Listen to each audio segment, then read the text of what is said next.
Nakrémovanie rúk z PR88 sa robí pred prácou na čisté ruky. Nakoľko je PR88 rozpustný vo vode, je dôležité, aby ruky boli úplne suché. Len tak dokáže PR88 účinne ochrániť ruky pred znečistením, ako napríklad prachmi, silikónovými hmotami alebo silne lepiacimi sa pracovnými látkami. Pri lakovaní poskytuje PR88 dobré služby. Ako tu, pri suchom brúsení.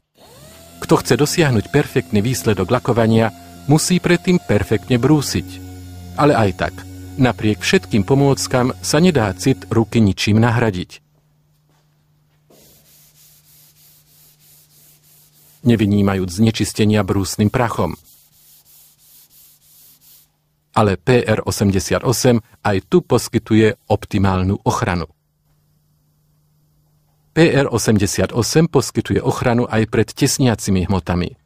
Pri tejto práci si vyžaduje cit končeka prsta. Dôvod, prečo autolakovníci zahladzujú takéto tesnenia najradšej holými prstami. Iba tak dosiahnu skutočne hladký povrch tesnenia.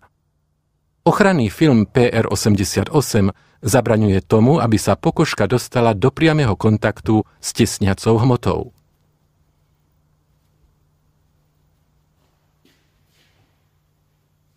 PR88 chráni aj pred silno lepivými pracovnými látkami, ako napríklad táto tmeliaca hmota.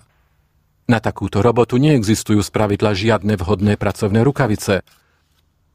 Pritom sa tmeliaca hmota rozotiera prstom, PR88 zabraňuje tomu, aby sa hmota nalepila na prst. Na riedidlá alebo prostriedky na čistenie rúk s abrazívnymi vlastnosťami sa dá potom zabudnúť. Ak sa PR88 starostlivo naniesol pred prácou, potom nie je čistenie zašpinených rúk po práci žiaden problém. Ruky sa umyjú len čistou vodou. Nečistoty sa jednoducho zmyjú spoločne s vo vode rozpustným PR88. Náhodné zvyškové znečistenie môžete v prípade potreby odstrániť jedným z prostriedkov na čistenie pokožky zo série PR Clean.